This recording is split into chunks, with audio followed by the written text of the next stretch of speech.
Bien, les dije que inmediatamente después de la pausa a las 21 horas íbamos a estar recibiendo aquí en los estudios de Equidad FM a Gustavo Guedes, director del SECOED departamental. El hombre ya está por aquí. Gustavo Guedes, qué gusto recibirte acá. Gustavo es un amigo de hace muchísimos años y habremos trabajado juntos durante el tiempo que estabas al frente de la Oficina de la Juventud, ¿no, Gustavo? ¿Cómo estás? Buenas noches. Buenas noches, Juan. Bueno, para mí es un placer, un gusto enorme estar por acá por primera vez, ya que en varias oportunidades me habías invitado y por distintos motivos no pudimos estar presentes, pero por suerte que no pudimos estar presentes por fuerza mayor, no porque tuviese problemas con el amigo Juan Pereira. Eso es lo que hay que resaltarlo, ¿no?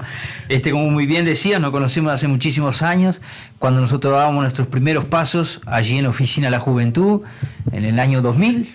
En el año 2000, los primeros pasos, y bueno, hoy ya con varios años en la comuna, ya hemos recorrido varios lugares y hemos adquirido experiencia, conocimiento, sabiduría, y paciencia para las cosas. Arrancaste por la Oficina de la Juventud, después estuviste en Recursos Humanos. En Recursos Humanos, después fuiste secretario general de la Junta Departamental de Rivera. Ahí está. Director general de Tránsito. ¿Uno o dos periodos en el tránsito? Un periodo. ¿Y este es el segundo en el SECOED? En el SECOED ya vamos por el tercero. ¿Este es el tercero? El tercero, ¿no? Sí, el tercero. De todos esos cargos de responsabilidad que te ha tocado ejercer, Gustavo, ¿cuál considerás que es el que te representó mayores desafíos? Yo creo que, es muy distinto, es muy difícil medir, porque cuando estuve en la Oficina de la Juventud yo tenía otra edad. Claro. No tenía la experiencia que tengo hoy, ¿no es cierto? Claro. Era todo muy nuevo, era una oficina que ya por su trayectoria, por su competencia, se dedicaba exclusivamente a la tarjeta joven en aquel entonces, y nosotros le tratamos de dar un giro distinto, de no solamente limitarnos a la tarjeta joven, sino que hacer otras cosas. Y así fue que nació lo que fue la fiesta La Mareamol, el verano joven, que hoy se continúa haciendo con otros nombres y incluso con mayor envergadura, pero que perdura en el tiempo, de que se sigue buscando los talentos jóvenes de Rivera en ese sentido. Fue una experiencia muy linda en la Oficina de la Juventud. Después en Recursos Humanos, allí estuvimos, cuando llegamos a Recursos Humanos recién se creaba la oficina de la Dirección de Recursos Humanos, porque siempre existió históricamente el Departamento de Personal. Wow. Entonces, allí nosotros en su momento hicimos una especialización y nos fuimos a estudiar, le planteamos al intendente aquel entonces, Tabaré Viera. Vos sos técnico en Administración de Empresas, ¿no? Yo soy técnico en Administración de Empresas, egresado de la UDELAR, de la Facultad de Economía, y en ese entonces yo creía que era una oportunidad muy linda, y entonces hice una especialización en Recursos Humanos y me recibí de analista en Recursos Humanos en la Universidad de Punta del Este. Bueno, allí lo primero que aprendimos, que era una materia que teníamos en la facultad, ¿no? Lo que pudimos instrumentar allí fue el proceso de ascenso por concurso de oposición y méritos en Intendencia de Rivera. Fue algo extraordinario e inédito. Y allí instrumentamos el proceso de calificaciones, todo lo que tiene que ver con el reclutamiento, la selección y la inducción del personal en Intendencia de Rivera. Eso era todo nuevo. Y lo llevamos adelante, y bueno, y eso está vigente hasta el día de hoy. Hasta el día de hoy está vigente lo que lo armamos en aquel entonces. Con sus salvedades, obviamente, ¿no? Sí, unas cuantas.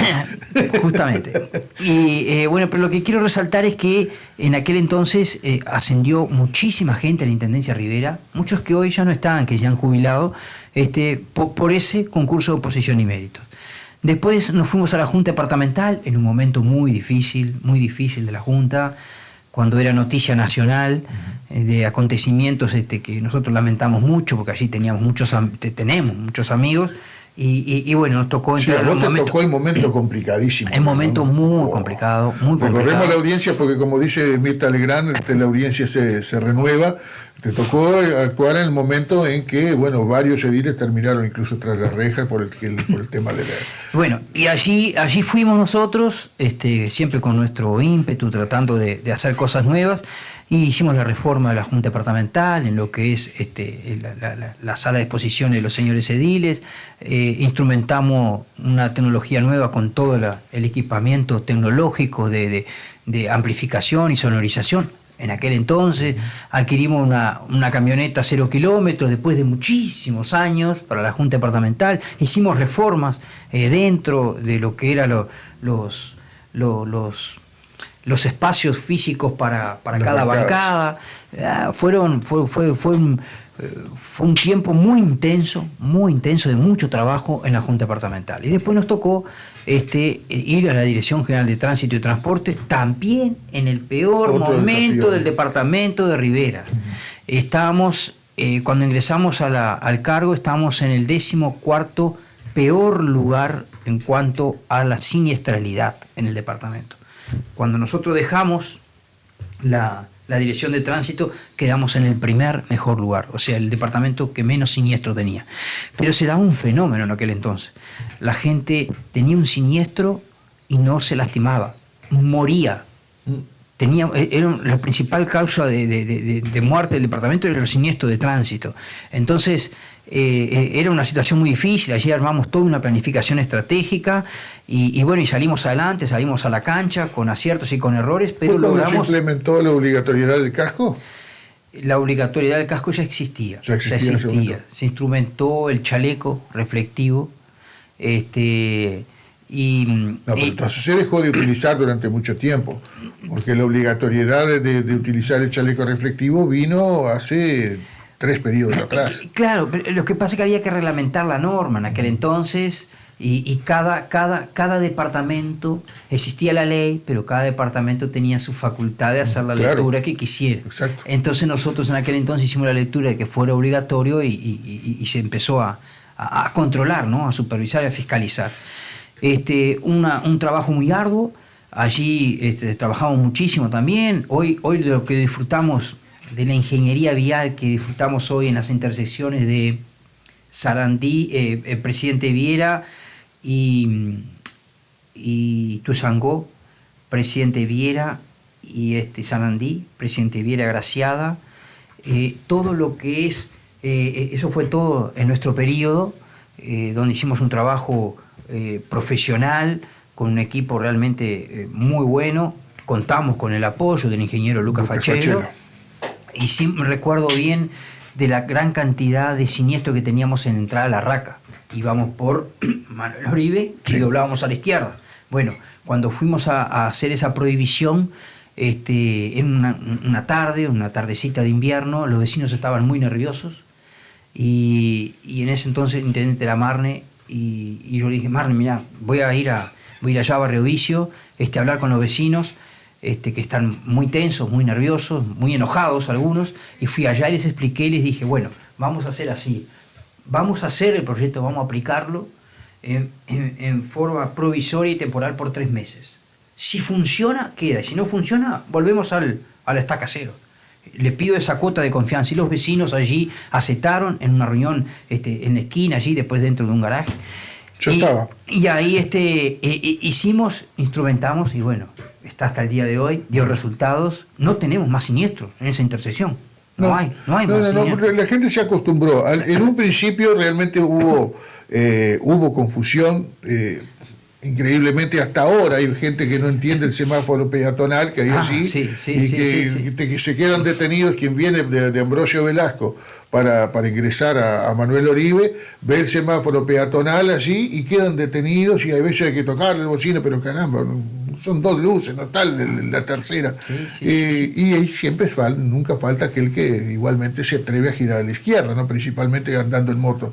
Pero hay que convenir que realmente fue una solución bien pensada y que, como vos decís, dio su resultado, porque incluso aquellos infractores que tienen la osadía de tirarse para la izquierda lo hacen sabiendo que están corriendo un riesgo, sabiendo que están infringiendo una norma, pero eso los hace también obligarse a tomar todas las precauciones. Sí, después también cuando instrumentamos el botón de para apretar allí enfrente a la Conaprole. Claro. Eso también era novedoso en aquel entonces. Hoy funciona, hasta el día de hoy. Lo que es siempre existió, pero no se había aplicado en Rivera la aplicación en el pavimento de la pintura termoplástica. Uh-huh. Me acuerdo que nosotros pintábamos con la pintura en frío y a la semana que tenía que volver a pintar no duraba, era un costo muy alto, pérdida de tiempo, el personal siempre cansado y la gente siempre quejándose que se pintaba el acero y que a la semana ya no estaba más. Uh-huh. Entonces se instrumentó la aplicación de la pintura termoplástica, que hoy es todo con la mayoría con termoplástica. No se utiliza más la otra. No se utiliza y funciona. Bueno, se trabajó muchísimo. Yo recuerdo bien que hacíamos los informes los días domingos de noche, nos reuníamos a donde nos quedaba mejor, incluso muchas veces en la vía pública con los equipos que estaban haciendo los procedimientos, y habíamos instrumentado y hacíamos muchos procedimientos, pero muchísimos procedimientos. Procedimiento no es multar. Procedimiento es a veces hay que orientar, informar, educar, todo eso lo hacíamos. Y bueno, creo que fue una etapa muy linda también, de mucho aprendizaje. Tuvimos la oportunidad de ir a capacitarnos a Rosario, a Córdoba y a Buenos Aires. También fuimos a Brasil y aprendimos muchísimo, un bagaje de conocimiento y de experiencia, porque claro, ni todo era siempre más lo difícil, más lo malo, resaltaba siempre más lo negativo que lo positivo, ¿no? Pero hoy con el diario de lunes podemos decir de que con gran orgullo que muchas de aquellas cosas que instrumentamos hoy están ahí, están a la vista, con nombre y apellido. Lo que se hizo, todo el diseño y la nomenclatura que se instrumentó, todo en el cartel en negro, letras blancas y una franja roja con los números. Falta mucho eso para ver. Se normalizó eso. Se normalizó, se regularizó, y eso estaría bueno que se hiciera en toda la ciudad, pero claro, tiene un costo muy alto, y eso, por ejemplo, en Montevideo, si nosotros vamos y es todo sponsorizado, ¿no es cierto? Claro. Se llama licitación y bueno, tantos aportan por cierta cantidad y va con el nombre de la empresa. Bueno, es una idea. Nosotros acá quisimos hacerlo con presupuesto de la propia intendencia. Y bueno, son cosas lindas. Y después me tocó llegar al SECOED. Cuando llego al SECOED en el año 2015, tengo después de los últimos 50 años en diciembre, ahí de septiembre a diciembre, lluvia, y tuve la inundación más grande de los últimos 50 años en Rivera. Claro. Realmente no teníamos protocolo de actuación en ese sentido, teníamos un plan de emergencia muy genérico, pero no un protocolo puntualizado de cada situación. Y bueno, ahí también comenzamos a trabajar y tuvimos a 1.187 personas desplazadas de sus casas. En aquel entonces, recuerdo bien, tuvimos gente alojada en el Club Cuñapirú, también allí en el Club Sarandí Universitario. Mucha gente autoevacuada. Aquello fue un espanto realmente, porque aparte sí, no fue una inundación, fue una seguidilla, porque claro, no llegaba a recuperarse la ciudad y se venía otra y otra vez la gente, sobre todo recuerdo barrios como La Raca, Lagunón, el barrio Juan Antonio La Valleja, que no lograba recuperarse y otra vez sufría las inclemencias. Sí, en la sumatoria superamos los 400 milímetros. Fue terrible. En 48 horas fueron 334 milímetros, una cosa increíble. Y bueno, y allí tuvimos nosotros también dando la cara. No ha sido sencillo por los lugares que pasamos, pero siempre con el mismo perfil, tratando de innovar, de enfrentar las cosas y ponerle siempre mucha creatividad, mucho ingenio, y apoyándome en toda la gente que sabe, en los propios compañeros municipales, en toda la infraestructura, toda la infraestructura. Desde el más encumbrado al funcionario más sencillo que cumple la tarea ahí en el cara a cara, ¿no es cierto? Y bueno, y después hemos dado continuidad con ese perfil de trabajo y hoy nos tocó vivir lo que fue la pandemia. Claro. La pandemia, por supuesto. Algo, ¿no? Yo nunca lo he vivido. Ninguno de nosotros, ni nuestros padres habían vivido una pandemia de esa naturaleza. Y allí comenzamos muy mal, fuimos muy famosos enseguida que apareció todo el tema del pastor, que había Claro. que con un caso positivo. En el ómnibus. En el ómnibus, incluso yo grabo, estábamos con un Las equipo. cosas que tuvimos que pasar, ¿no? Qué impresionante. Teníamos un grupo de WhatsApp con muchísima gente, compañeros municipales y también muchos de otras instituciones. Entonces nosotros ahí damos la noticia del caso positivo y bueno, y esa voz mía se viralizó porque sin querer, ¿no? Obviamente el compañero pasó para otro porque era noticia, y bueno, y aquello se transformó en una bola de nieve. Al otro día todos los medios de todo el país llamándonos, no era por algo bueno, era por algo malo, porque, a ver, la persona agarró el coronavirus no porque quiso, ¿no es cierto? Podía haber agarrado cualquiera y en cualquier parte del país. Y fue un espanto porque recuerdo que en aquel momento, bueno, se convocaba a todas las personas que hubieran viajado en ese ómnibus de tal empresa en tal horario, Sí, que se presentaran. Sí. Fue difícil. Y allí también, allí era 24/7 al mango, trabajando en todas las puntas, en todas las líneas, y se trabajó y de Rivera empezar muy mal, después tuvo un reconocimiento por el propio presidente en su momento, de que se trabajaba muy bien, que a pesar de las dificultades de todo, Rivera trabajaba muy bien. Lo que pasa que fue a mí me tocó también ser en determinado momento muy crítico, pero es que estábamos todos aprendiendo muy desconcertados, había versiones de todo tipo. Yo hasta ahora tengo una opinión muy particular, que no es momento de comentarla, pero lo cierto es que había una infinidad de opiniones en respecto, informaciones encontradas, porque estaban los que decían, no, porque la ciencia dice tal cosa. Bueno, ¿qué sector de la ciencia también decía tal cosa? Porque había otro sector de la ciencia que opinaba de una manera radicalmente opuesta. Entonces, realmente yo creo que no hubo mala intención por parte de nadie. Lo que pasa es lo que había eran diferencias de criterio que hicieron con que muchas veces debiéramos hasta enfrentarnos entre amigos, entre familiares. Me tocó enfrentarme mal, con gente muy querida. Fue un tiempo bravísimo. Sí, Gustavo, vos venís con tiempo, ¿no? Porque mira, tenemos que ir a la pausa de que ya va a salir en instantes. La primera pausa y todavía no empezamos el tema. No empezamos el tema, eso te iba a decir. Venís con tiempo, ¿no? Sí, vamos arriba. Entonces, esperamos que nos sorprenda la pausa y seguimos dialogando después de la misma. Bueno, volvemos entonces al diálogo con Gustavo Guedes, que nos estaba contando justamente sobre su trayectoria, sobre las dificultades y satisfacciones que debió sortear o disfrutar a lo largo de todas las tareas que vino cumpliendo y viene cumpliendo en la Intendencia Departamental desde el año 2000. Pero no me contestaste la pregunta que te dice, de todas esas, ¿cuál te representó un mayor desafío? Yo creo que fue la dirección de tránsito. Sí, ¿no? Yo creo que fue la dirección de tránsito. Fue en un momento muy difícil que llegamos. La dirección de tránsito es una pandemia, ¿no? O sea, el tema del tránsito a nivel mundial es una pandemia. Además que estás siempre, porque en el SECOED es una tarea compleja, pero vos tenés picos y después tenés un llano donde las cosas van fluyendo de manera más sencilla. Claro. En el tránsito es siempre, permanentemente. Es permanente, ¿no? Es todos los días. Y no depende mucho de ti. Claro. Depende de el comportamiento del ciudadano en la vía pública. Claro, antes teníamos las calles de Rivera, muchos años atrás eran empedrado. Entonces vos andabas en tu auto, andabas despacito, porque si no aflojaba todo el auto.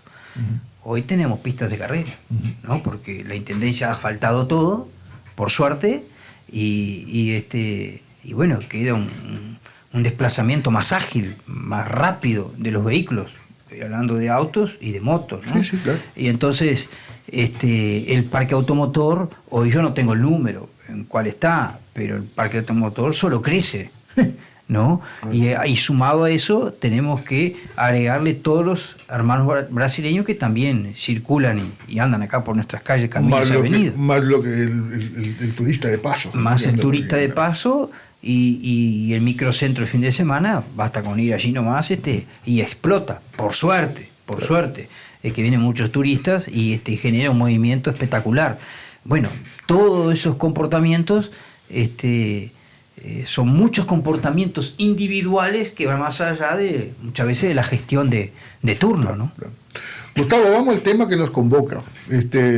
Arrancó la campaña de castraciones para canes y felinos. Hoy fue, ¿no? Hoy fue el primer día. Arrancó ayer arrancó. Ayer Estuvieron en la colina. En la colina. Hoy iban a estar en el... Hoy estuvimos en Santa Isabel y mañana estamos en Villa Sara. Ahí está. Y ¿Cómo bueno, así seguimos recorriendo. ¿Qué lectura hace de estos 2 primeros días? Bueno, ayer, empiezo de esta forma. Nosotros, esta es la tercera edición del programa de castraciones. La primera edición la realizamos en el año 2022. Era como un programa piloto en todo el Uruguay, porque era algo nuevo, que se había instrumentado a través del Instituto Nacional de Bienestar Animal, mediante convenios firmados por el Ministerio de Ganadería, Agricultura y Pesca y la Intendencia Rivera en este caso, o sea, firmaban con todas las intendencias. Uh-huh. Y allí comenzó como algo nuevo y se comenzó a hacer en todas las intendencias.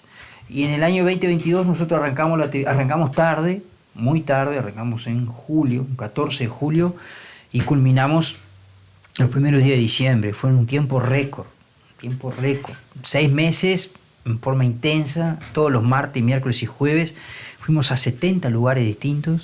Fue un éxito extraordinario. 70 lugares distintos, incluimos todos los lugares. Y eso llamó poderosamente la atención. Y a nosotros también. A mí también me llamaba la atención de que íbamos a un barrio y parecía que había competencia entre los barrios cuál llevaba más animales. Era algo espectacular. Y eran solamente caninos, solamente perros y perros.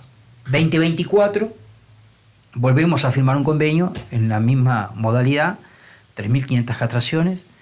Y ¿ese convenio se firma con quién? Con el Ministerio de Ganadería, Agricultura bien, y Pesca, bien. Obviamente el Instituto Nacional de Bienestar Animal y la Intendencia Rivera. Uh-huh. El convenio consiste en financiar todo el trabajo. Es así de sencillo. Una parte de dinero pone el Ministerio y la otra parte pone la Intendencia Rivera. Y de esa forma financiamos. Y recuerdo bien que habíamos puesto 70 lugares y llegamos a 77 lugares. Otro éxito rotundo también.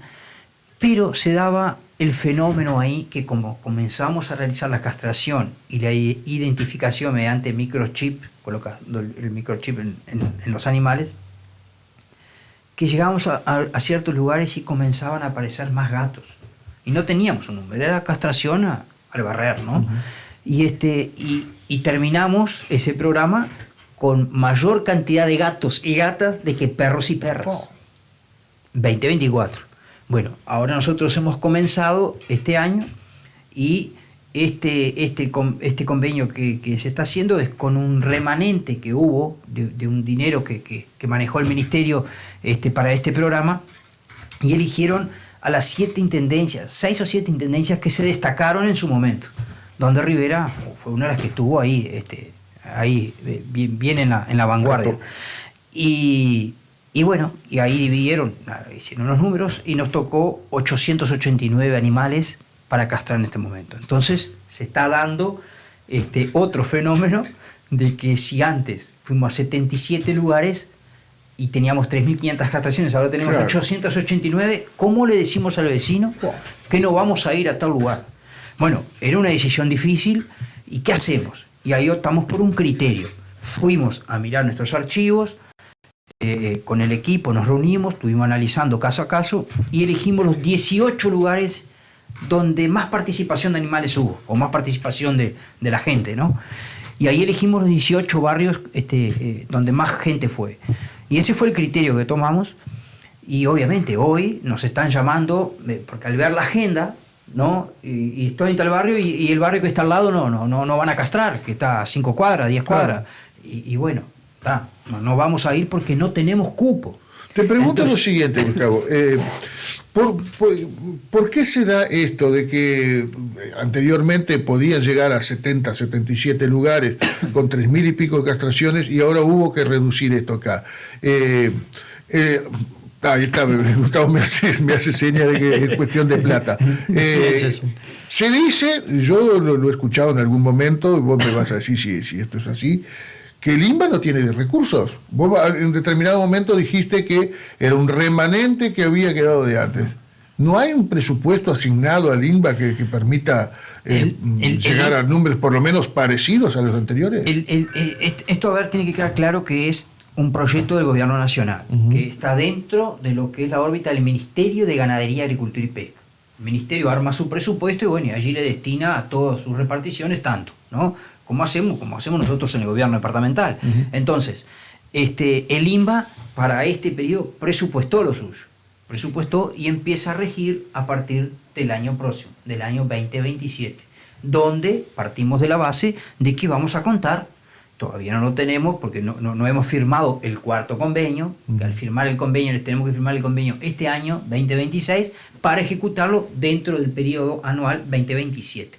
Ese número nosotros estamos manejando un mínimo de 2.000 animales. Claro, cambió el valor. Antes se le pagaba un determinado valor al veterinario por castración y hoy se le paga un 50% más. Entonces cambia el valor, ¿no? De repente el dinero es el mismo, pero la cantidad baja, ¿no es cierto? Pero eso se está trabajando. Estamos en comunicación con el INBA en forma permanente. El otro día en conferencia de prensa nosotros dimos una opinión muy personal, que creemos que el trabajo es muy bueno, que es muy exitoso, necesario y que ha dado resultados. Pero de nada sirve si hacemos esto hoy en el 2026 y después pasamos 2 años sin hacer nada y volvemos a empezar de nuevo. Entonces los animales se siguen reproduciendo sin ningún tipo de control. Entonces nosotros partimos de la base de que esto tiene que ser una política de Estado, que se tiene que presupuestar indefectiblemente, que trascienda los gobiernos nacionales y los gobiernos departamentales. Que ya se sepa de antemano que todos los años se va a estar castrando. Y lo que se va a ir controlando es la superpoblación canina y felina que tenemos. Porque de eso se trata. Estas castraciones es una herramienta dentro de una gran caja de herramientas. Es una herramienta, no es la solución definitiva, pero capaz que es una de las principales. Sí, el objetivo es reducir drásticamente la cantidad de animales que tenemos. Que se reproducen. Porque, sí. ¿por qué nacen las castraciones? Nacen las castraciones por la irresponsabilidad de nosotros, de los adultos, que tenemos los perros. Tengo un perro en casa, agarro ese perro de raza, lo pongo en cría con la perra del vecino y digo 10 perros. ¿Dónde los pongo los otros 10 perros? Quiero uno para mí, ¿dónde pongo los otros 9? Bueno, agarro, pongo una bolsita y salgo a tirar en un campo baldío. Porque es lo que se está dando hoy. No en Rivera, en el Uruguay. Sí. Porque si no teníamos tantos animales. Mirá, te cuento la anécdota. Yo trabajé durante los últimos 9, 10 años en una escuela de nuestra ciudad, y en las afueras de la ciudad, escuela urbana, pero en las afueras, y nosotros allí, infelizmente, llegábamos a tener hasta 9 perros, porque la irresponsabilidad, como vos decís, de los vecinos, hacía con que lo hicieran lo más fácil. Lo metían en una bolsita, en una caja. Claro. ¿Dónde lo tiramos? La tiramos ahí en el frente de la escuela. Siempre va a haber alguien que los va a levantar. Y a veces teníamos suerte de que alguna familia se compadecía. En otros casos no había cómo. La directora, que tiene un corazón enorme, muchas veces mandaba a castrar ella misma, o se los llevaba, trataba de alguna manera darles contención, pero muchos no se podía. Y allí estaban, en la vuelta de la escuela. Es muy irresponsable la conducta del ser humano. Y yo escuchaba un informe el otro día que nos decía que en Uruguay nosotros tenemos, entre perros y gatos, algo así como 11 veces más per cápita de lo que hay en Europa, por ejemplo. 11 veces más. Sí. Nosotros manejamos una información de una encuesta que hubo hace unos cuantos años atrás, que teníamos 70.000 perros. 70.000 perros en total, ¿no? De los cuales no sabemos cuántos están en la vía pública, obviamente. Claro. Pero ahora, con este proceso que empezamos del año 2022, nosotros ya llevamos 8.000, con este tercer convenio vamos a llegar a más de 8.000 castraciones y animales chipeados. Bien. Claro, se están sumando ahora los felinos, ¿no? Se están sumando los felinos y se está dando el fenómeno de que aparecen más gatos para ser castrados. Increíble, Quiere decir yo no que me lo imaginaba, esto es un llamado de atención de que, claro, el gato anda ¿dónde el gato? El gato anda por arriba de la casa. Claro. Cuando estamos durmiendo lo sentimos arriba del techo, ¿no es cierto? Claro. Nos criamos sintiendo ese tipo de ruido. Pero el perro, ¿dónde se lo ve? El perro se lo ve en la vía pública, entonces genera mayor impacto. Pero no significa que sea la mayor cantidad. No, pero además hay otra cosa también, ¿no, Gustavo? Que el gato es más invisible o menos visible, digamos, que el perro, y también genera, digamos, otro tipo de problemas. Porque nosotros ahora hablamos de los perros en la vía pública, digamos, en las zonas urbanas. Pero es terrible lo que pasa en la campaña. No, sin lugar a dudas. Con los productores rurales que pierden mucha plata con las jaurías, ¿no? Claro. Y hay gente que, bueno, es una barbaridad que se maten a los animales porque pobrecitos, que no sé cuándo. Bueno, pero ponete en la piel del productor rural que invierte para criar algunas ovejas, para vender la lana, para vender los corderos a fin de año, y se encuentra con que 2 perros les matan. Claro. Aparte, no necesitan ser perros grandes, perritos muy chicos te matan una oveja. Claro. Yo vi hace muchos años en la casa de mis suegros y maté a un perro, una perrita que debía ser, no sé, no más de 40 centímetros de tamaño esa perra. Y todos los días mataba alguna oveja. Claro. Le tuve que matar. Sí. Pero, ¿qué va a hacer? ¿Te duele? Te duele, sí. Hay que hacerlo. Entonces, esto acá, yo lo decía también el otro día, acá hay 2 pilares fundamentales. Uno son el gobierno, en el caso nacional y departamental, o sea, las autoridades de turno que promueven este tipo de iniciativa, que es muy buena, es una herramienta de trabajo.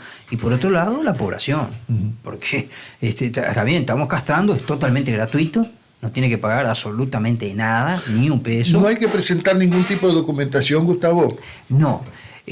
Nosotros, cuando se inició allá atrás, en el año 2022, justamente era para definir el criterio. ¿A quién vamos a llevar? Porque la idea, salta a la vista, ¿no? Vamos a llevar a las personas más necesitadas que quieren castrar y que de repente por ahí tienen dificultades económicas para hacerlo y no lo hacen por eso. Pero está. Entonces, hablando con las autoridades, dijimos, sí, eso es a lo que apuntamos nosotros. Pero como estamos arrancando de cero, y no tenemos idea de la superpoblación, que sabemos que tenemos una superpoblación muy grande, pero no manejamos el dato en forma fidedigna de cada localidad, entonces vamos a comenzar como un todo. Pero vamos a promover e incentivar y hablar en cada lugar que vayamos, en cada medio de prensa, en la reunión con el vecino, en la casa de familia, en los encuentros familiares, bueno, explicarle que esa punta a la gente que realmente no tiene para solventar el gasto de una castración. Y es lo que estamos haciendo, pero por eso una de las modalidades, la metodología de trabajo es al corazón del barrio, ir a los barrios. Entonces ahí donde tenemos la problemática, llegar al vecino, llegar al barrio, y es más, nosotros en el centro, el lugar que realizamos castración fue en el Parque Internacional. En ningún otro lugar más. En el microcentro, no. Fuimos solo a los barrios. Y en la periferia, ¿no? Uh-huh. Y bueno, ya ha dado sus resultados y vamos por buen camino. Yo creo que estamos en el camino correcto, estamos haciendo las cosas bien, todos, pero tenemos que darle continuidad, tiene que tener continuidad en el tiempo, sean pocos, sean muchos, pero darle continuidad. El intendente, yo estaba diciendo, manifestaba de que él desearía que fueran más cupos, o sea, que el INBA siga financiando su parte, y la Intendencia también ya está diciendo que sí, va a financiar su otra contraparte. Y vamos adelante, vamos a llevar adelante porque estamos convencidos que ese es el camino. Y nosotros en Rivera no solamente apoyamos fuertemente lo que promueve el INBA, y yo digo promueve el INBA porque el INBA es el órgano rector, es el órgano competente en el tema, ¿no es cierto? Para algo se creó. Por algo se lo creó, Instituto Nacional de Bienestar Animal. Bueno, todo lo que promueve el INBA nosotros vemos con buenos ojos, partimos de la base que tienen un equipo idóneo en el tema, un equipo multidisciplinario, y que todo lo que promueven es previamente analizado, estudiado, investigado, que no es nada improvisado. Nosotros partimos de esa base, entonces hay que apoyarlo fuertemente, y es lo que estamos haciendo. Pero, aparte de eso, punto y coma, la Intendencia ha tratado de dar otro paso más. Nosotros tenemos hoy 2 refugios. Antes teníamos uno, Animales Sin Fronteras, que después cambió, quedó Animales Sin Dueño. Y surgió Huellitas Solidarias. Entonces nosotros como Intendencia los apoyamos dentro de nuestras posibilidades por mes con el aporte de la ración, o sea, del alimento, donde allí ellos tienen más o menos 200 animales y la Intendencia le da esa alimentación. Se corrigió el caso de uno de estos refugios que se le otorgaba una partida de dinero. Se le otorgaba una partida en dinero en forma económica.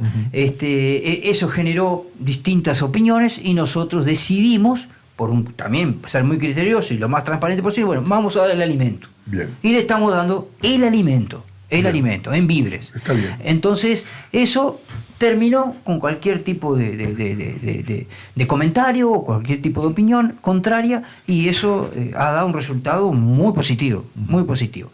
Pero aparte de eso, nosotros vemos a veces, cuando vamos llegando mismo a la Intendencia, en hora de la mañana, vemos a algún perrito ahí tomando solcito ahí. Eso te iba a preguntar justamente. ¿Qué hacemos con esos bichos que no son llevados por nadie y que a veces forman jaurías también en pleno centro de la ciudad? Bueno, nosotros venimos trabajando también, no al ritmo que quisiéramos, a un ritmo acelerado, pero venimos haciéndolo, trabajando con las protectoras de animales, baluarte indispensable para esta tarea, los refugios y los veterinarios. Y nosotros como Intendencia promovemos, bueno, tenemos un perro en situación de calle así, ¿qué podemos hacer? Bueno, lo primero que hay que hacer es castrarlo. Bueno, la Intendencia gestiona los mecanismos y lo castramos con un veterinario.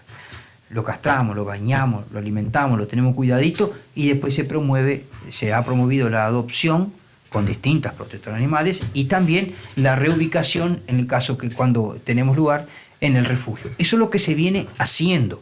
Se viene haciendo algo muy importante, pero es muy poco.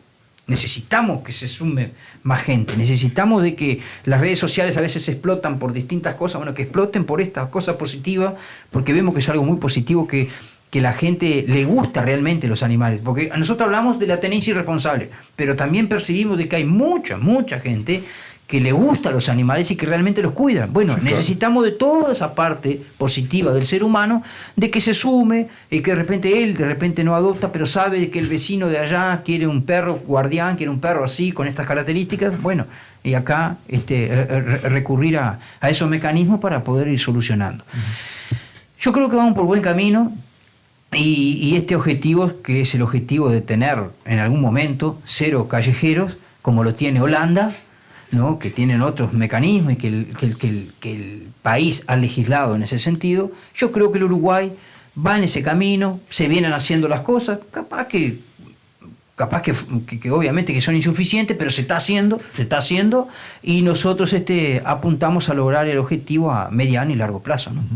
Gustavo, una pregunta que no pensaba hacértela, pero se me ocurre ahora.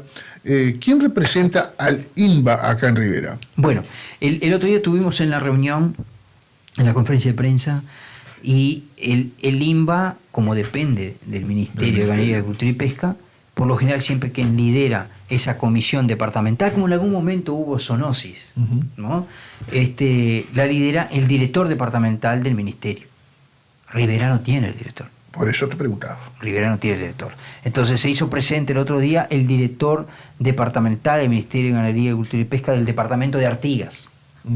Vino a pedido invitado por el propio director ejecutivo del INBA, Álvaro Buscarón, que estuvo en la conferencia, y se nos habló allí de que a través de ese director de promover la creación de esa comisión de trabajo, donde le integrarían la policía, la departamental de salud, o sea, representantes, ¿no? Representante de la Intendencia y representante del Ministerio. Seríamos 4.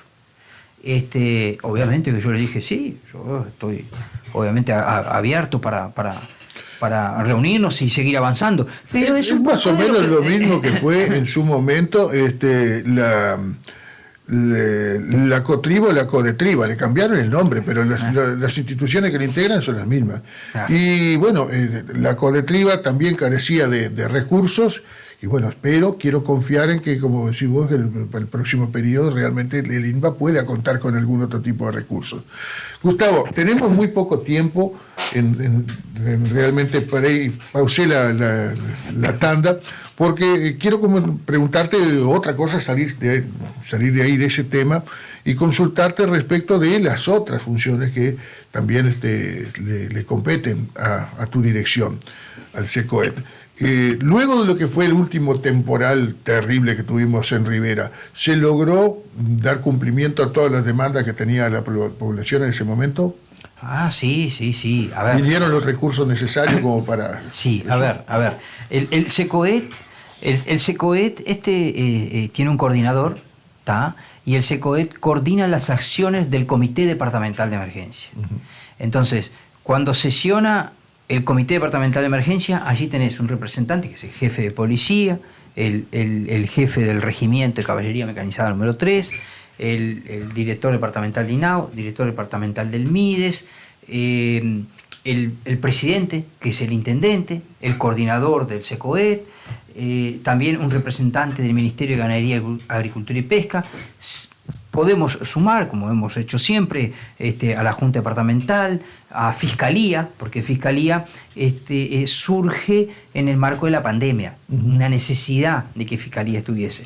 Entonces, todos estos son actores de carácter permanente junto a también al jefe de bomberos. Esos son los de carácter permanente. Cuando sesiona el Comité Departamental de Emergencia, están esos, tienen que estar.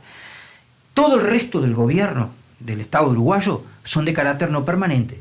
Si nosotros necesitamos convocar por ahí, por ejemplo, a UTE, a OCE, a Antela, a Inspección de Primaria, Inspección de Secundaria, no sé, a una empresa privada, por ejemplo, de la forestación, los representantes de la forestación en Rivera, el comité convoca a la reunión porque los necesita. A la dirección del aeropuerto, por ejemplo, te prendo ejemplo, que nosotros en la pandemia llegábamos a hacer las reuniones y no éramos solamente, en la pandemia éramos 5, ¿no? Éramos 5. Después se expandió hasta el número 9 y en la pandemia las reuniones del Comité Departamental de Emergencia era un mínimo de 25 personas en cada reunión. Convocábamos a todos, era abierto, convocábamos a todos, por un tema de necesidad. Bueno, entonces el SECOED coordina las acciones que decide el comité. ¿Cuándo se reúne el comité? Cuando algún gobierno del Estado, alguna dirección o repartición del Estado uruguayo, por competencia de las tareas inherentes a su cargo, se ve desbordada, dice, bueno, a ver, tengo que afrontar la Departamental de Salud, el Ministerio de Salud Pública, tenía que afrontar la pandemia, bueno, me veo desbordada, no puedo sola. Entonces, ¿qué hace? Pido ayuda al comité. El comité se reúne, sesiona y ponemos todas las baterías para ayudar al Ministerio de Salud Pública en ese momento. Tenemos una inundación, como tuvimos en el año 2015, que me tocó vivir de cerca, porque yo recién había asumido. Bueno, el comité se reúne, sesiona, la Intendencia por competencia tiene las tareas de todo lo que es el drenaje de la ciudad, todo lo demás, lo que ya sabemos. Bueno, la Intendencia convoca a todos y cada uno apoya con lo que pueda. ¿Qué hicimos nosotros a lo largo de todos estos años? Siempre se pedía el apoyo para tal cosa. No, hoy seguimos pidiendo el apoyo, pero está escrito. Tenemos un protocolo de actuación. Entonces estamos frente a una emergencia, la más conocida, la más sencilla, las inundaciones. Se ha sumado en estos últimos años el tipo de emergencia que no va con inundación, pero muchas veces viene con ella, que es los fuertes vientos. Uh-huh. Hoy, para Rivera, es peor los fuertes vientos de que llueva bastante. Uh-huh. O sea, llueve bastante, va a afectar, obviamente. En los últimos tiempos, por supuesto, ¿no? Los últimos tiempos. Allá en el año 2015,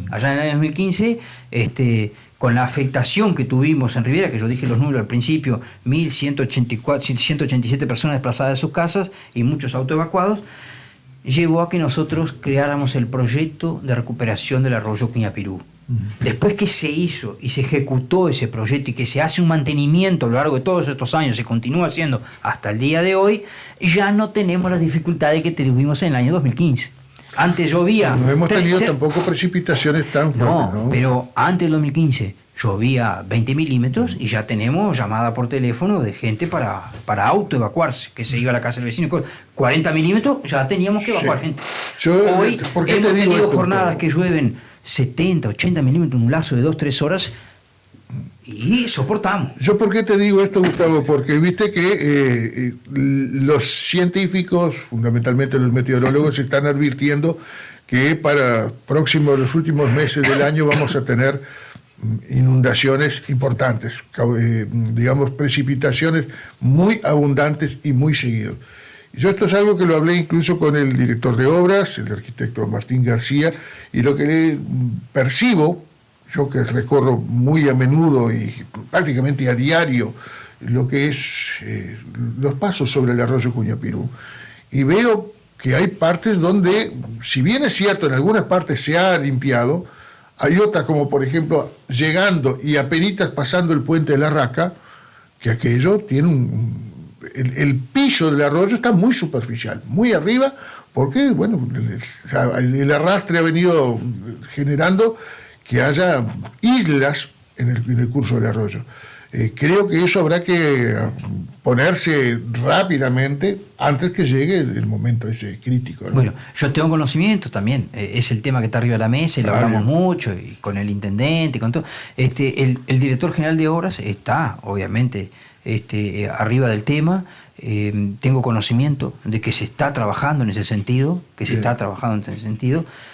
también por otro lado, vemos la cantidad de obras que lleva adelante la Intendencia en Rivera, cuando hay más de... Entonces tenemos toda la ciudad trabajando en distintos puntos, que eso a veces cuando llueve poco genera problemas, porque que estamos haciendo el frente del casa y dejaron la tierra acá y llovió y esta tierra me entró todo para dentro de casa. Bueno, son cosas que van a suceder. Pero nosotros creemos de que si viene una catástrofe de que llueva 400 milímetros en 2 días, 3 días, no hay piso, no hay piso en el Uruguay que soporte, no hay. Eso es una cosa que yo siempre digo cuando se critican a los gobiernos municipales o departamentales, digo, caramba, no hay suelo que soporte. Por supuesto, y eso uno ve en Montevideo, ve en San Pablo, ve en Río de Janeiro, ve en cualquier lugar. Sí. Pero ¿qué pasa? ¿Dónde está la diferencia? No es lo mismo de que quedemos inundados durante un mes, que el agua queda ahí, demore un mes para bajar, de que una vez que pare la lluvia, el agua se desplace rápidamente porque la circulación de la misma está limpia, tiene mantenimiento, todo lo que estábamos hablando anteriormente. ¿Qué es lo que yo creo firmemente que va a suceder en Rivera? Esto creo firmemente, por el contado, que va a suceder eso, porque se está trabajando en ese sentido. No es de que nosotros no sepamos, todos nosotros sabemos. También sabemos de que si hay afectaciones, viene bajando el agua desde del Lagunón, y bueno, va a afectar gente en Lagunón, allí seguramente en Barrio La Valleja, en lo que es en Barrio Insausti, La Raca, algo en Barrio Vicio, seguramente. Pero bueno, dependemos de la cantidad de lluvia y cómo se da la misma, ¿no? Cómo se da en qué modalidad se da. No es lo mismo que llueva 100 milímetros en una semana de que llueva 100 milímetros en 2 horas. ¿No? Tenemos que ver, no sabemos. Yo leí el diario Observador el domingo, y un meteorólogo muy estudioso, muy reconocido en Uruguay, decía de que, bueno, que ya manejaba más meses, ¿no? Manejaba de allí él manejaba a partir de septiembre hasta marzo. Hasta marzo se podía dar el fenómeno del Niño en algún lugar y en algún momento, pero que la zona más afectada podía ser, y lo dice explícitamente, que podía ser el departamento de Artigas, departamento de Cerro Largo, Rocha y La Valleja. Lo dijo. Sí, bueno, pero viste, ¿no? Estamos entre Artigas y Cerro Largo, estamos nosotros. A ver, Artigas, Cerro Largo y está Rivera en el medio. Pero está, yo leí atentamente y me llamó la atención, como que esquivaba a Rivera. Claro. Pero bueno, contra las inclemencias del tiempo, nadie puede saber, ¿no es cierto? Viene el viento y cambia toda la dirección, y bueno, y cambió todo lo que se dijo ayer, cambió todo para hoy. Gustavo, la verdad, mirá, se nos fueron 2 bloques y pico dialogando, y seguramente seguiríamos más. Viste que son jugosas las charlas que tenemos siempre. Siempre. Y una de las cosas que tenemos, Gustavo, que tengo esa libertad tanto acá como en el programa Edición Ilimitada en Canal 8, que me manejo el tiempo.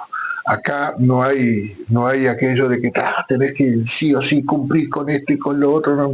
Y a veces cortando y así apurando al entrevistado. Esto es lo bueno que tiene trabajar en estos dos medios de comunicación. Quiero agradecerte muchísimo el haber aceptado venir acá y bueno, que sea la primera de muchas otras venidas por acá. Hoy fue un día intenso. En las castraciones manejamos un cupo de 50, un promedio de 50 por día, y bueno, y se nos fue un poco la mano porque había mucha gente. La gente está yendo a las 2 de la mañana a hacer fila para agarrar cupo el otro día. Es algo que llama poderosamente la atención. Y yo, antes de venir para acá, estaba hablando con parte del equipo, coordinando las acciones para mañana, y justamente una de esas cosas, ¿no? De explicarle bien a la gente, porque claro, llegás temprano allí, 7:30, 8 menos cuarto, y ya tenés la gran fila, y de repente tenés 40 cupos, 50 cupos, y tenés 100 personas. ¿Cómo le decís a las otras 60 que no?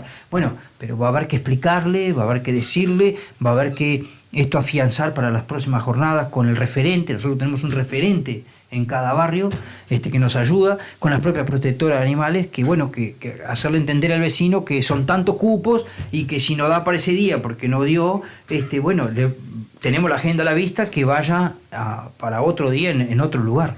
Porque claro, son 889 animales, antes teníamos 3.500, teníamos mayor libertad. Podíamos castrar a diestra y siniestra, ahora no, ahora es un número limitado y queremos llegar, cumplir con la agenda en los 18 lugares. Sabemos que no va a ser sencillo porque son pocos cupos, pero vamos a buscar la forma de cumplirlo. Gustavo, muchas gracias una vez más, saludos a la familia. Muchas gracias. Una hermosa familia que tiene Gustavo. Bueno, muchas gracias igualmente para los tuyos. Gracias.